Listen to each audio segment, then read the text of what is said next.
কলকাতা বিশ্ববিদ্যালয়ের প্রতি হোস্টেলের স্বাস্থ্য পরীক্ষা করা হবে এবার থেকে। শুক্রবার রাতে হেদুয়া পার্কের হোস্টেলে বিম ভেঙে পড়ে, আর সিউর 16টি হোস্টেলের স্বাস্থ্য পরীক্ষা করবেন ইঞ্জিনিয়াররা। আরো ডিটেল জানবো, সোমরাজ রয়েছে আমার সঙ্গে। সোমরাজ, এই রিপোর্টে কি উল্লেখ করা রয়েছে, কি জানা যাচ্ছে এখনো পর্যন্ত? কবে থেকে শুরু হবে স্বাস্থ্য পরীক্ষা তাহলে? দেখো, খুব শীঘ্রই কলকাতা বিশ্ববিদ্যালয়ে তাদের অধীনে যে 16টি হোস্টেল রয়েছে, প্রত্যেকটি হোস্টেলের স্বাস্থ্য পরীক্ষা শুরু করতে চলেছে। তুমি জানো যে গত সপ্তাহে শুক্রবার যে বিশ্ববিদ্যালয় হেদুয়া পার্কের যে হোস্টেল, সেই হোস্টেলের চাঙড় ভেঙে পড়ে। বড়সড় দুর্ঘটনার হাত থেকে রক্ষা পেয়েছেন ছাত্রীরা। যে হোস্টেলে চাঙড় ভেঙে পড়েছে সেখানে 75 জন ছাত্রী থাকতেন। ইতিমধ্যেই তাদেরকে অন্যত্র সরানোর প্রক্রিয়া গতকালই শেষ করেছে বিশ্ববিদ্যালয়।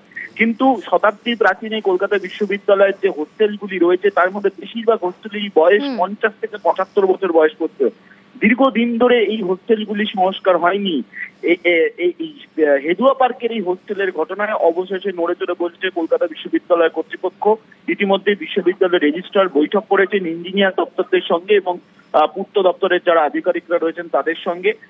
খুব শীঘ্রই যে 16টি হোস্টেল রয়েছে প্রত্যেকটি হোস্টেলের স্বাস্থ্য পরীক্ষা করা শুরু হবে এবং সেই স্বাস্থ্য পরীক্ষার পর কি কি পরিকাঠামো সংস্কারের প্রয়োজন রয়েছে তার রিপোর্ট দিলে বিশ্ববিদ্যালয় সেই পরিকাঠামো সংস্কারের কাজ শুরু করবে বলে বিশ্ববিদ্যালয় সূত্রে খবর। বেশ সোমরাজ,